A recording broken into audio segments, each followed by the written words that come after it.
Hermanos, nuestro tema el día de hoy se titula Jesús elige a sus apóstoles. ¿Cuántos están listos para estudiar las Santas Escrituras hoy? Bueno, que Dios bendiga este tiempo. Vamos a ver dos secciones del Evangelio de Marcos. Tenga su Biblia ahí abierta, a la vista. Dos secciones. En primer lugar, vamos a ver Marcos capítulo 3, versos 7 al 12. En mi Biblia tiene por título la multitud a la orilla del mar.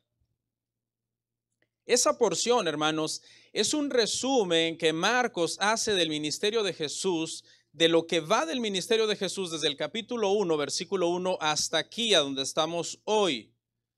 Básicamente es un recordatorio de cosas que Marcos ya ha expresado. Puntualmente dos cosas nos ha dicho Marcos sobre Jesús hasta aquí. Número uno, cómo ha ido creciendo la popularidad del Señor. Y número dos, el poder y la autoridad que tenía Jesús, por lo menos en dos ámbitos. En el primer ámbito, para sanar a los que estaban enfermos, y en el segundo, para echar fuera a los demonios. Así que esa primera porción, entonces, hermanos, trata de eso. Un pequeño resumen de cosas que Marcos ya dijo. Pero luego, en la segunda porción, en mi Biblia tiene por título Elección de los 12 apóstoles. Lo que hace Marcos en esta parte, hermanos, es contarnos cómo ahora que la persecución en contra de Jesús se ha sistematizado, porque recuérdese que en el sermón pasado vimos cómo los fariseos se unieron con los herodianos para destruir a Jesús. Ahora Jesús toma la decisión entonces de sistematizar también su ministerio, de poner en orden quiénes van a ser aquellos que van a ser parte del núcleo de su ministerio, que va a estar conformado por sus 12 apóstoles. Y eso es entonces lo que Marcos nos enseña en la segunda porción que vamos a ver el día de hoy. En general, entonces, mantenga su Biblia abierta ahí desde el versículo 7 hasta el versículo 19, y esos versos los vamos a ver en los siguientes puntos. Punto número 1, la popularidad de Jesús, versos 7 al 9. Punto número 2, el poder y la autoridad de Jesús, versos 10 al 12. Punto número 3, el propósito del discipulado, versos 13 al 15. Y punto número 4, la lista de nombres. Vamos a estudiar brevemente quiénes eran estos 12 hombres por nombre. Va a ser muy breve. Vamos entonces a comenzar viendo nuestro primer encabezado, hermanos, la popularidad de Jesús. Y una vez más leemos desde el verso 7, pero ahora vamos a leer también el 8 y el 9. Lea conmigo, dice: mas Jesús se retiró al mar con sus discípulos y le siguió gran multitud de Galilea y de Judea, de Jerusalén, de Idumea, del otro lado del Jordán y de los alrededores de Tiro y de Sidón. Oyendo cuán grandes cosas hacía, grandes multitudes vinieron a él, y dijo a sus discípulos que le tuviesen siempre lista la barca a causa del gentío, para que no le oprimiesen. Bueno, lo primero que vemos aquí, hermanos, es cómo Jesús, después de que entiende que su vida corre peligro en la sinagoga o en la ciudad, lo que hace es evitar ese enfrentamiento que era inminente. Habían, dice, tomado ya complot los fariseos con los herodianos para destruirle. Jesús lo sabe, Jesús lo sabía todo, él es consciente de lo que están tramando, y Jesús decide en este momento de su ministerio retirarse y evitar el conflicto. Toma a este grupo de gente que todavía no estaba definido, ya se les llama discípulos, pero todavía no estaba definido quiénes eran. Era un grupo de gente que le estaba siguiendo, y se van con el Señor. Dice que se fueron cerca del mar y le seguía gran multitud. Ojo, que Jesús no es que les tiene miedo a los fariseos y los herodianos, sino que su hora todavía no había llegado. Le quedaba mucho por hacer, le quedaba mucho por decir, todavía faltaba mucho para que fuera crucificado, y en este momento de su ministerio, Jesús, tras el peligro, simplemente pone distancia entre él y sus enemigos. Pero a pesar de que se aleja de la ciudad, la muchedumbre lo sigue. Él trata de alejarse de la gente, pero la gente no quiere alejarse de él. Así que dice el pasaje que gente de Galilea, gente de Judea, de Jerusalén, que es en la misma nación, estos tres lugares, y luego viene y nos habla de gente de fuera del país, de Idumea, más allá del Jordán, de Tiro y de Sidón. Prácticamente Marcos lo que nos dice es el alcance geográfico que hasta este momento tiene la popularidad del Señor. Nos menciona ciudades del mismo país, como Galilea, Judea y Jerusalén, pero también nos menciona lugares de países cercanos o fronterizos a Israel. Es decir, la fama de Jesús, hermanos, en este momento ha traspasado las fronteras de su propia nación. Su fama no tenía parangón en este momento. Hasta el mismo rey supo de esta fama. Mire cómo nos lo cuenta Mateo capítulo 14, versículo 1 al 2. Dice, en aquel tiempo Herodes el tetrarca oyó la fama de Jesús y dijo a sus criados, este es Juan el Bautista, ha resucitado de los muertos y por eso actúan en él estos poderes. El mismo rey se entera de la fama de Jesús. Jesús es más famoso que el mismo rey de la nación en este momento, hermanos. No tenía igual. ¿Por qué? Porque dice que oyendo cuán grandes cosas hacía, grandes multitudes vinieron a él. Nosotros sabemos, hermano, que el propósito principal del ministerio de nuestro Señor Jesucristo fue predicar el evangelio del reino. Pero es una realidad que lo que más atraía era lo que hacía. Más allá de lo que enseñaba, aunque era una enseñanza llena de autoridad y llena de sabiduría, como nadie podía enseñar en Israel, la realidad es que la gente siempre tiende a ser un poco más sensacionalista. Y más allá de ir para oír, iban por si recibían algo. Les atraían más los milagros, las liberaciones, las curaciones en general. Y esto sigue siendo una realidad todavía hoy. Si alguien anuncia que va a haber una campaña de sanidades y milagros en algún lugar, lo más seguro es que mucha gente se emocione y asista a ese evento. Pero si alguien anuncia que va a haber una predicación, una enseñanza de predicación expositiva donde se van a exponer las escrituras, lo más probable es que solamente unos cuantos se interesen. Y eso ya sucedía desde los tiempos del Señor. Dice que oyendo cuán grandes cosas hacía, las multitudes vinieron a él. Entonces el Señor dijo a sus discípulos que le tuvieran lista una barca a causa de este gentío, porque la gente venía, hermano, en una masa tan grande que comenzaban prácticamente a oprimir físicamente al Señor. El Señor decide alejarse en primer lugar de la ciudad, pero una vez que está rodeado de esta masa de gente, decide también tomar una medida de seguridad en caso de que una turba pierda el control y en una estampida pasen sobre él y lo aplasten, ¿no? Él no vino para morir aplastado, él vino para morir en una cruz. Y esta situación se había tornado entonces muy peligrosa. ¿Qué es lo que había puesto al Señor en esta situación? Bueno, su fama, su popularidad, todo lo que él estaba haciendo había atraído la atención de toda esta gente. Todo esto ya lo vimos, porque ya acuérdese que este es un resumen que Marcos nos está dando de la popularidad de Jesús. Así que vamos al punto número 2, en donde vemos entonces el poder y la autoridad de Jesús. Verso 10 al 12, Marcos 3, verso 10 al 12. Dice, porque había sanado a muchos, de manera que por tocarle, cuantos tenían plagas caían sobre él. Y los espíritus inmundos, al verle, se postraban delante de él y daban voces diciendo, tú eres el Hijo de Dios. Mas él les reprendía mucho para que no le descubriesen. Bueno, ¿por qué venían? Porque oían que el Señor había sanado a muchos. Y hasta aquí, ¿cuántos se recuerdan de los milagros de sanidades extraordinarias que ya hemos visto en el Evangelio de Marcos? Viene a mi mente el tema, por ejemplo, de aquel leproso que fue limpiado, o del paralítico que bajaron por el techo y se fue caminando cargando el lecho a su casa.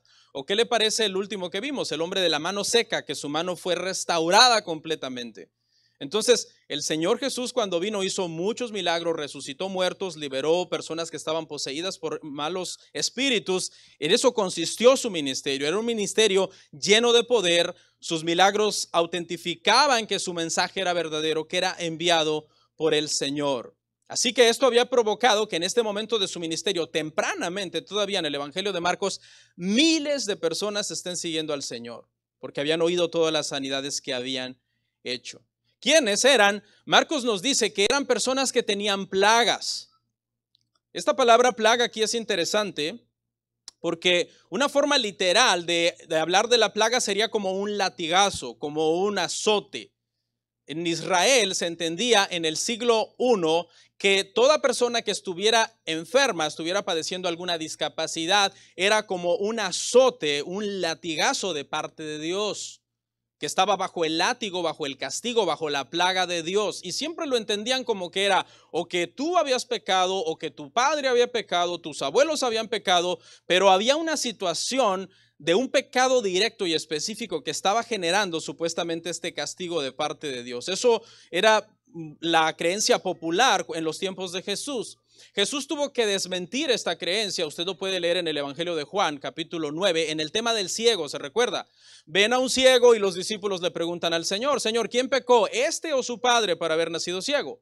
El Señor les dice, ni este ni su padre, sino que él nació así para que, por la gloria de Dios, para que el Señor lo sanara.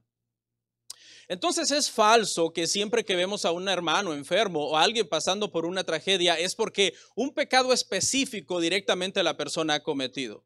La realidad es que el pecado en general es la razón principal de toda enfermedad en el mundo, de toda tragedia en el mundo. Pero no quiere decir que cuando usted se enferma, un hijo tuyo se enferma, algún familiar tuyo se enferma, es porque Dios te está castigando y te está dando un latigazo en ese momento. Como lo entendían en este momento, ¿no? Marcos nos dice, eran personas que tenían alguna plaga, es decir, alguna enfermedad, estaban padeciendo alguna enfermedad. El detalle, hermanos, en esa parte es que tenían tanta desesperación por ser sanados que literalmente se arrojaban sobre el Señor, se lanzaban sobre el Señor, dice que caían sobre Él. Y es que no es para menos, ¿no? Tú sabes que tocar a Jesús te va a sanar y que hay 5,000 personas delante de ti que a saber si lo vas a tocar y tú dices, yo me lanzo a como sea, ¿no? Es normal. Poder salía de él. Se recuerda de la mujer del flujo de sangre. 12 años esta mujer padeciendo un flujo de sangre intenso. Iba a los médicos, le quitaban su dinero y seguía padeciendo aún más. Hasta que vino, tocó el borde del manto del maestro y en ese momento la fuente de su sangre cesó, porque ella fue sanada. Las personas sabían, si le tocamos con fe, poder sale del Señor y seremos sanados. Y todo eso no está mal. No está mal buscar la sanidad. No está mal que en momentos de enfermedad nos pongamos más espirituales. No está mal. Y oremos más y digamos, oh, ahora sí voy a buscar de Dios. Los momentos difíciles siempre tienen ese propósito, ¿no? Alguien dijo, benditos sean los problemas que nos llevan a los pies del Señor, que nos llevan a postrarnos ante el Señor. Y es cierto, cuando venga una situación difícil en nuestra vida, abordemos esa situación con esa mentalidad. Señor, si algo bueno va a salir de todo esto, que yo esté rendido a ti. ¿Sabe cuál es el problema detrás de esto? Detrás de acercarnos al Señor en momento de una enfermedad es perder de vista que Cristo tiene más que ofrecer que una mera sanidad física. Cristo tiene más que ofrecer de eso. Cristo tiene vida eterna para ofrecer a aquellos que creen en Él. Entonces sería bueno el combo completo. Yo sé que el Señor me puede sanar, pero sobre todo yo sé que si vengo con fe, el Señor me puede salvar, me puede salvar. Dice que los enfermos caían sobre él y entonces el Señor tenía lista entonces esta barca para evitar que en un momento en donde ya se perdiera el control de las multitudes, lo lastimaran y pudiera entonces apartarse de ese lugar. Pero no solo los enfermos caían sobre él, sino que mire también lo que nos dice esta porción. Y los espíritus inmundos al verle se postraban delante de él. Esto es algo que también Marcos ya nos dijo, ¿no? Esto es un resumen que Marcos está haciendo. Los demonios estaban por ahí escondidos entre las personas, pero en el momento en que Jesús estaba presente, los demonios quedaban expuestos.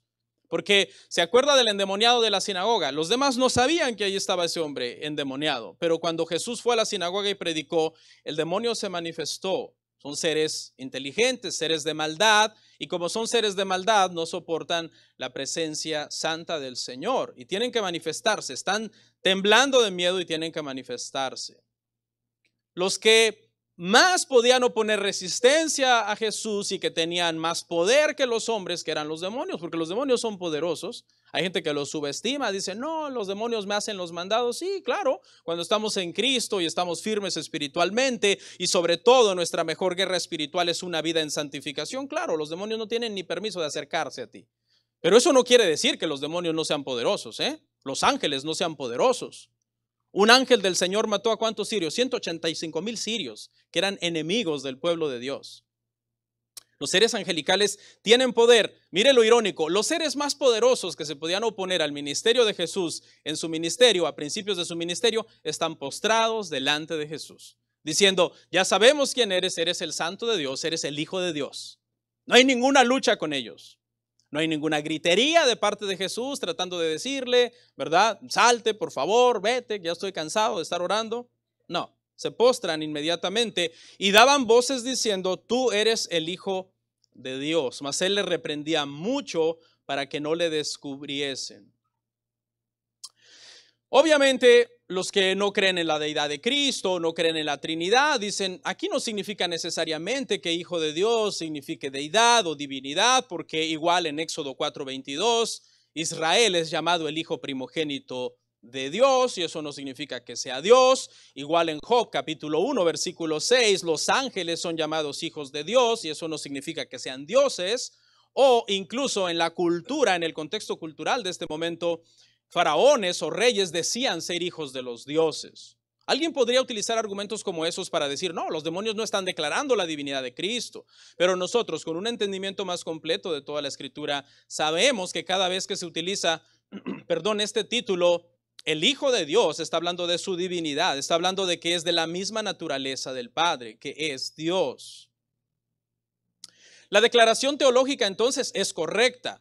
Pero ¿por qué Jesús los manda a callar si la declaración es correcta? Bueno, por varias razones. En primer lugar, Jesús no quiere que unas personas manipulados por el diablo estén confesando su deidad. Él quiere que personas llenos del Espíritu Santo y nacidos de nuevo por el Espíritu Santo confiesen, tú eres el Hijo de Dios. Pero en segundo lugar, esta publicidad en este momento del ministerio de Jesús es inoportuna. Porque de por sí la popularidad de Jesús ya ha crecido al punto que lo quieren coronar un rey y ahora los demonios también le hacen más publicidad, no es el momento. Si entienden que es un rey, los romanos podían destruir la nación, invadir la nación, el ministerio de Jesús todavía no había comenzado. Entonces, hermanos, en resumen de estos dos puntos que hemos visto aquí en la primera sección, en la primera parte del verso 7 al 12, ¿qué hemos aprendido entonces aquí? Bueno, en primer lugar, que es un breve resumen de parte de Marcos de la vida de Jesús, de cosas que él ya nos dijo en capítulos anteriores.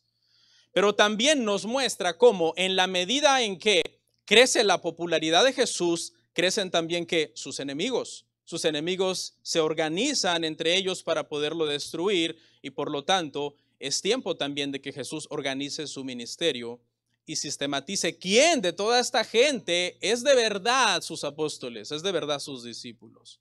Y eso es lo que vamos a ver, hermanos, en el punto 3. El propósito del discipulado. Salte a la otra porción.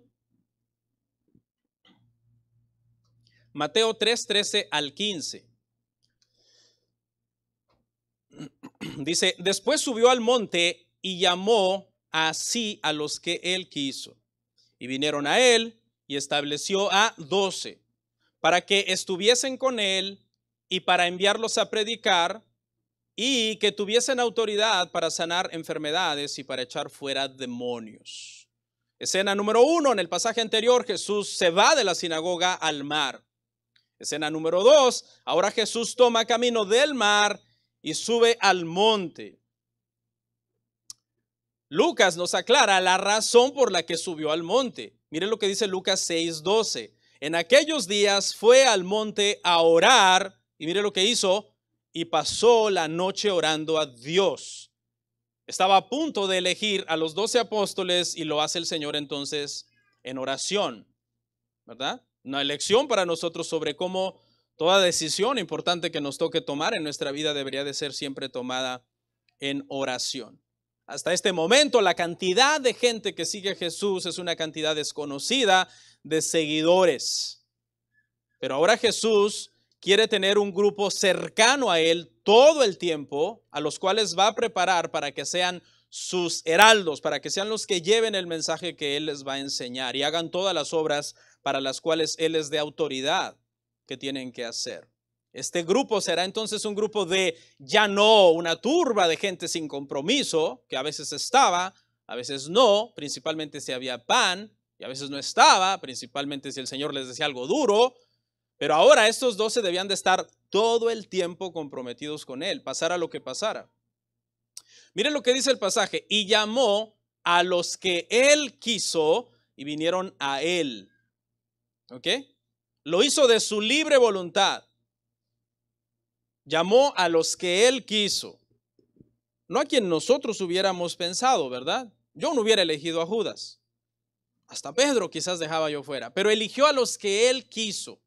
Para todos y cada uno de ellos, con todos sus defectos, tenía un propósito. Incluso para el más malvado y ruin que era Judas, había un propósito dentro de este ministerio. Los iba a preparar para el servicio que Él les iba a encomendar. Religiosa y socialmente, hermano, los discípulos parecían no calificados. ¿Ok? Si Jesús les hubiera dicho, ok, empiecen a someter todas sus hojas de vida, su resumen, para ver quién está más calificado, ¿qué hubieran dicho, hermano, la hoja de vida de Pedro? Soy bien enojón, tengo suegra, soy pescador. ¿Qué hubiera dicho la hoja de Pedro, hermano? Nada, ¿no? La hoja de Simón el cananista, el celote, que se cree que era un terrorista prácticamente en Israel. No, el Señor, hermano, los llama y estos hombres no tienen nada impresionante sí que presumir. Si ellos hubieran tenido que pedir cartas de recomendación para que Jesús los aceptara en su ministerio, nadie los hubiera recomendado a estos hombres del vulgo, sin letras. No quiere decir que no sabían leer ni escribir, pero así se le llamaba en Israel al que no había sido enseñado en una escuela rabínica de una forma sistemática. Dios usa entonces hombres comunes y corrientes para hacer avanzar su reino. ¿Y estableció a cuántos? Después de que Él llamó a los que Él quiso, pero Él tenía en su mente un número, y fueron 12. Y esto no es un accidente. Estos 12 es a propósito. Y les está mandando un mensaje a los que son parte del gobierno de Israel. Acuérdese que Israel es una nación que fue formada por 12 patriarcas. Entonces aquí hay un mensaje. Al escoger Jesús 12 apóstoles, les está diciendo indirectamente a los líderes religiosos de la nación que ellos están descalificados. Se va a iniciar un nuevo Israel, ¿verdad? Ustedes están descalificados, ustedes están fuera, se va a iniciar un nuevo Israel. Y para eso necesito otra vez 12, y llama a 12 hombres. La iglesia, llegaría a ser entonces el verdadero pueblo de Dios. Eso es lo que significa, hermano, a grandes rasgos, 12 apóstoles. Que la iglesia es el verdadero pueblo de Dios. ¿Ok? El Israel actual, hermano, el Estado moderno de Israel que fue fundado en 1948, no es el pueblo de Dios. El pueblo de Dios es la iglesia. ¿Ok? El actual Estado de Israel es un Estado, hermano, secular. Su gobierno no es teocrático, su primer ministro es un hombre, simplemente como cualquier hombre de otro país.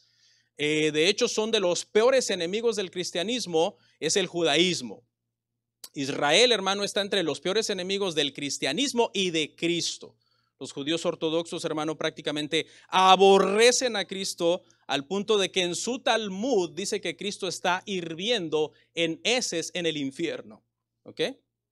Entonces, no nos confundamos, hermano. Ahora hay un nuevo Israel fundado en estos nuevos 12 apóstoles y el pueblo de Dios es la iglesia.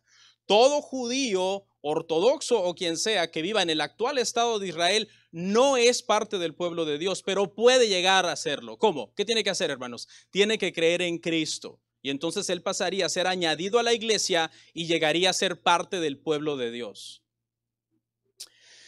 Ok, para que estuviesen con él, acuérdense que estamos hablando del propósito, hermano, de por qué el Señor forma este ministerio. Y ahí está en el verso, ¿en qué verso dice?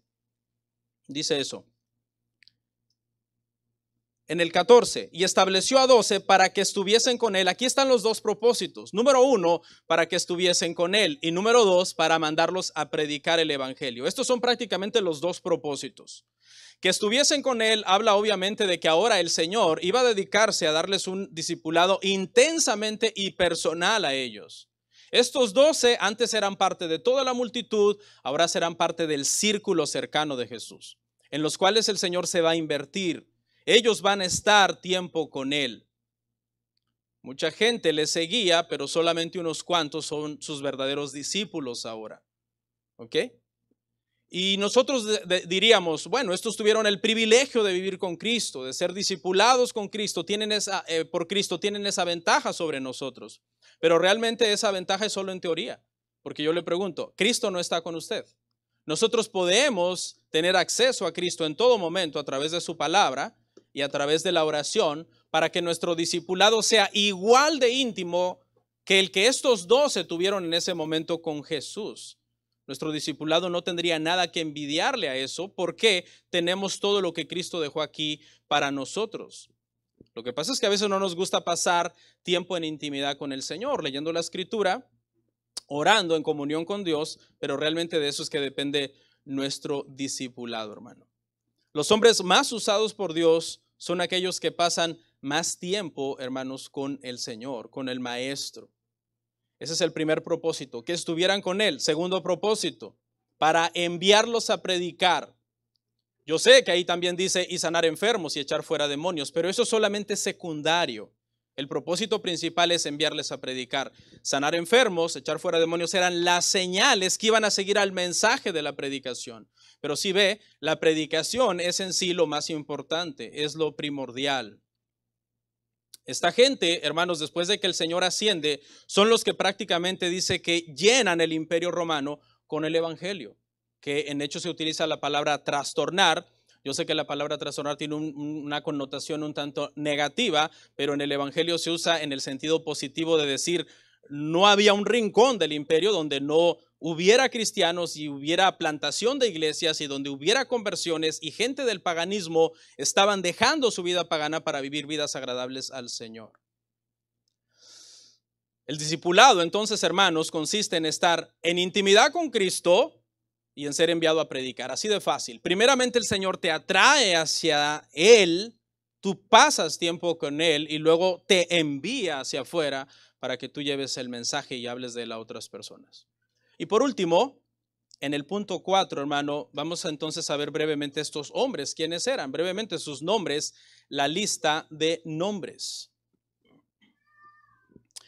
Verso 16 al 19. ¿Quiénes fueron estos 12? A Simón, a quien puso por sobrenombre Pedro, a Jacobo, hijo de Zebedeo, y a Juan, hermano de Jacobo, a quienes apellidó Boanerges, esto es, hijos del trueno, a Andrés, Felipe, Bartolomé, Mateo, Tomás, Jacobo, hijo de Alfeo, Tadeo, Simón el cananista y Judas Iscariote, el que le entregó. Y vinieron a casa. Bueno, esta es la lista de nombres. Le voy a hablar de algunas peculiaridades, hermano, de esta lista. En primer lugar, esta lista aparece por lo menos en 4 lugares. La estamos leyendo en Marcos. Esta lista está también en Mateo. Esta lista también está en en Lucas, y también está en Hechos. En Juan no está, que es un evangelio diferente de los sinópticos. En cada lista, hermano, hay una organización de 3 subgrupos. Es decir, hay 12 apóstoles en total, pero se compone de 3 grupos diferentes. Cada grupo está encabezado por el mismo apóstol. Por ejemplo, el primer grupo lo encabeza Pedro, el segundo grupo lo encabeza Felipe y el tercer grupo lo encabeza Jacobo, hijo de Alfeo. Tiene este orden, y también los grupos, hermano, están en orden decreciente de intimidad con Cristo. Es decir, el primer grupo gozaba de más cercanía e intimidad a Cristo el grupo de en medio de una cercanía e intimidad con Cristo mediana, y el grupo final de los últimos 4, una intimidad con Cristo muy poca, ¿no? Muy poca. Judas siempre aparece al final, Pedro siempre aparece al principio. Usted sabe, Pedro es el vocero de los apóstoles, es el que habla. De hecho, lo metió en problemas muchas veces esta situación, de que él hablaba muy rápido. Pero Judas siempre está al final en estas listas, y es que Judas, hermanos, es el más malo de todos, el más ruin de todos. Él es el traidor. Analicemos estos grupos así, por grupos de 4 brevemente. Vamos a leer una vez más el grupo 1. ¿Quién dijimos que es el líder del grupo 1? Es Pedro. Lea conmigo: a Simón, que le puso por sobrenombre Pedro, ahí en el verso 16, a Jacobo, hijo de Zebedeo, a Juan y a Juan, hermano de Jacobo, a quien es apellido Boanerges, esto es, hijos del trueno, y Andrés. Este grupo está compuesto por 2 pares de hermanos. Pedro y Andrés son hermanos. Jacobo y Juan son hermanos. Es el círculo más íntimo de Jesús. Los más allegados del Señor, los que estuvieron allí en la transfiguración, por lo menos sin Andrés, y en el momento de orar en Getsemaní, justo antes de que el Señor es arrestado, también están los mismos: Pedro, Juan, Jacobo. Andrés, hermano, es el hermano de Pedro. Andrés es el que llevó a Pedro delante del Señor. Y podemos ver brevemente a cada uno de estos, ¿no? Pedro, Simón, el Señor le pone por nombre Pedro precisamente porque era bastante inestable. El Señor lo iba a fundamentar como un hombre de carácter. Eso lo vemos, por ejemplo, en Mateo 16, 18, donde le puso por sobrenombre Pedro, aunque su nombre era Simón. Jacobo y Zebedeo, el Señor también les cambió el nombre, les puso Boanerges, o hijos del trueno, porque eran bastante impulsivos. En el caso de Pedro, el Señor le puso un nombre de lo que Pedro tenía que llegar a ser. En el caso de Juan y Jacobo, el Señor les puso un nombre de lo que tenían que dejar de ser, porque eran demasiado impulsivos, eran demasiado iracundos estos hombres, que querían de hecho quemar una villa en una ocasión, que rechazaron al Señor. Y Andrés es conocido, hermanos, como un facilitador, ¿no? Porque Andrés es el que lleva a Pedro ante el Señor. Andrés es el que lleva a todas las personas que quieran algo con el Señor, él los lleva ante el Señor. Así se le conoce a Andrés, ¿no? A las personas que de repente en la iglesia se le dice que tiene el espíritu de Andrés, es aquel que tiene como esa facilidad de traer a personas a Cristo. Veamos el segundo grupo, y recuerde, va decreciendo en intimidad. Ya vimos el grupo más cercano a Jesús. Este grupo que sigue de 4, que siempre va a estar encabezado por Felipe, es una intimidad menor. Felipe, Bartolomé, Mateo y Tomás. Este es el segundo grupo entonces. ¿Quién es este Felipe?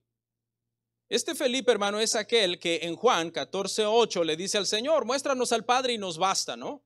El Señor le dice: Felipe, tanto tiempo he estado con vosotros y aún no me conocéis. El que me ha visto a mí ha visto al Padre. Este es Felipe.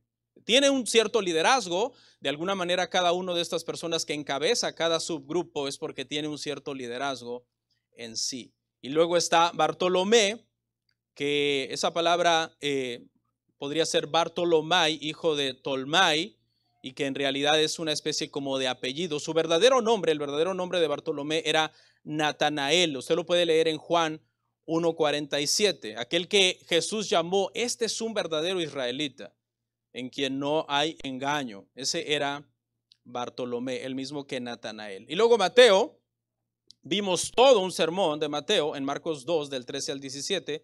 Lo debe recordar: el recaudador de impuestos, el despreciado, el que era considerado de alguna manera un traidor por trabajar para el sistema romano de impuestos, siendo israelita, etc. Y luego, en el último lugar, en este segundo grupo, está Tomás. Y usted sabe por qué es Tomás famoso, ¿no? Tomás es famoso porque cuando se apareció el Señor a los apóstoles, a los otros, y él no estaba, él no les creyó. Y pasó a la historia como Tomás el incrédulo.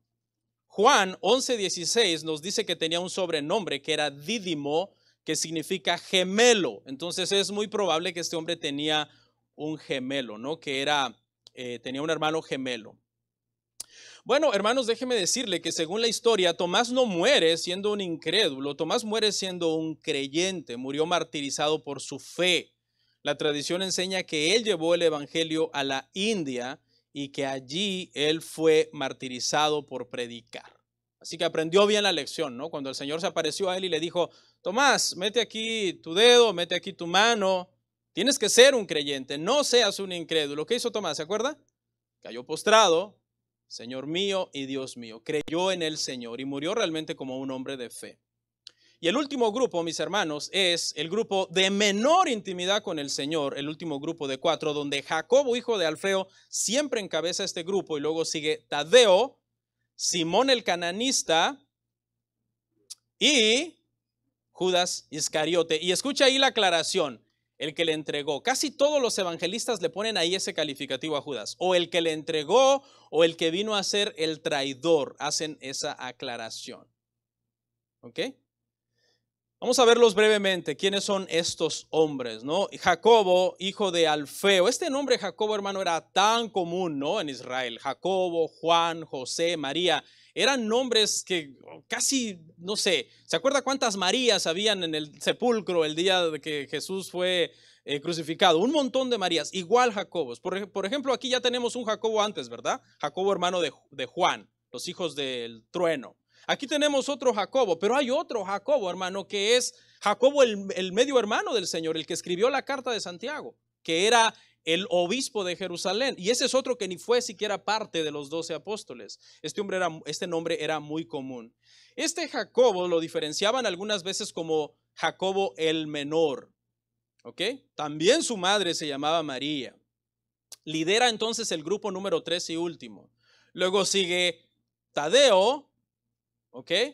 También llamado Judas. Hay un evangelista que en una parte dice Judas y le aclara, no el Iscariote. No sé si alguna vez lo ha leído. Para que no lo confundan con el que iba a traicionar al Señor. Este santo es muy venerado, ¿no? Por los católicos. San Juditas Tadeo, dicen.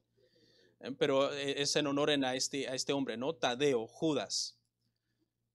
Luego, Simón, el celote, que es un rebelde. Estos celotes se cree que eran prácticamente patriotas, extremistas, radicales, que estaban dispuestos incluso a matar a todos aquellos que consideraban enemigos de Israel. Estaban siempre en contra de todo este sistema entonces romano de impuestos y de imposición de parte del imperio a los israelitas. Y por último, Judas, y Marcos nos aclara, el que también le entregó. Se menciona al final, la traición de Judas sorprendió a los apóstoles, no sorprendió al Señor. El Señor sabía que Judas le traicionaría dentro de su plan soberano. Hechos 1, 15 al 26 nos indica que eso estaba prácticamente profetizado. Y ahora, una vez, hermanos, que hemos visto por lo menos estos 12 nombres, quiero hacer un comentario que creo viene muy a modo en estos días de tanta polarización política por la cuestión migratoria. ¿Ok? Y es que si usted se da cuenta, hermano, en el ministerio de Jesús, dentro de los 12 apóstoles de Jesús, tenemos a dos personas que antes de convertirse a Cristo, por naturaleza tenían que odiarse. Por naturaleza. Uno es Mateo. Mateo es considerado un antipatriota, un vendepatrias. Mateo es considerado uno que le cobra impuestos a su misma gente para darle a Roma. Y era un extorsionador. Esos hombres se caracterizaban por cobrar el doble o el triple a quien se dejara, usando incluso al ejército romano para obligarte a que pagaras. Y por el otro lado, en el otro extremo, tenemos a Simón el Celote, que eran estas personas que de repente a las personas se atrevían hasta matar a alguien que consideraran enemigo de Israel.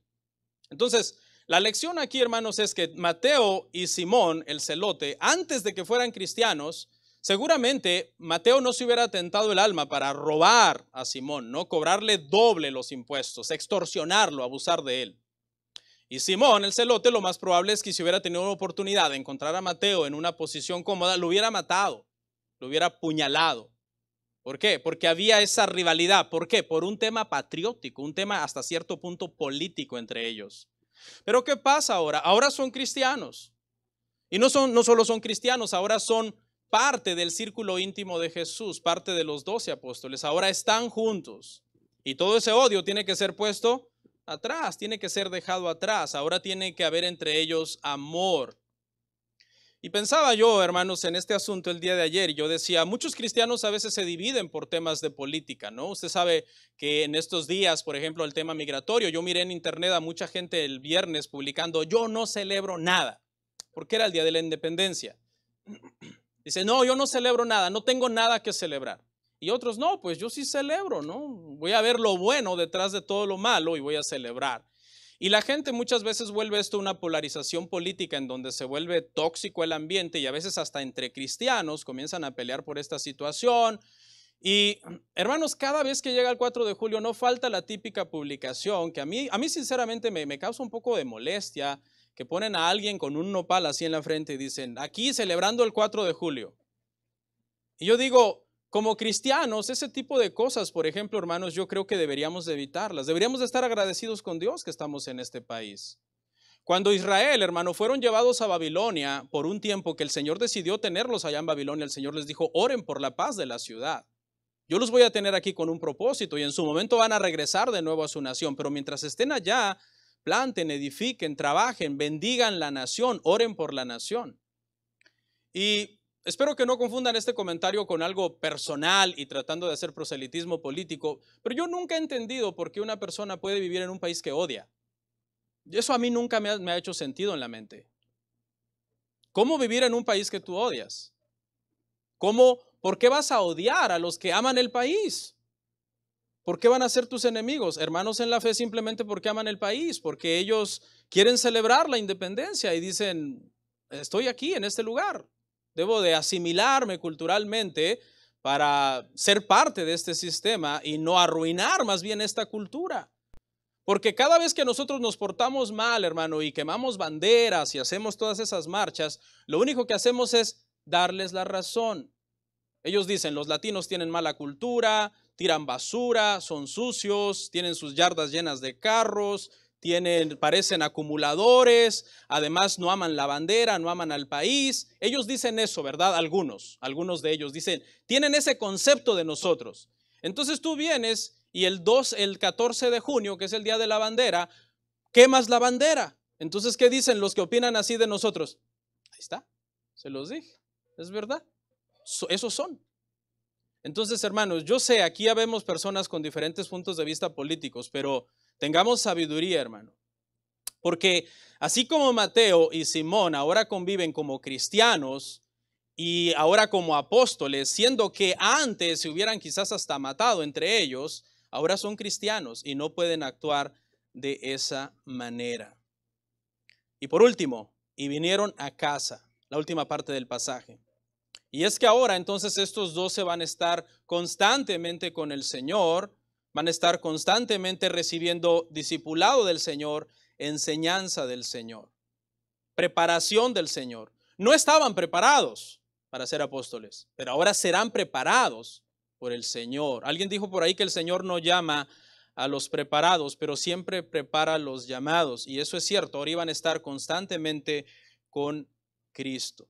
Desde un punto de vista humano, hermano, el Señor nos ha llamado a servirle y quizás en muchos de nosotros no hay nada de extraordinario, pero es que es precisamente para que toda la gloria sea del Señor.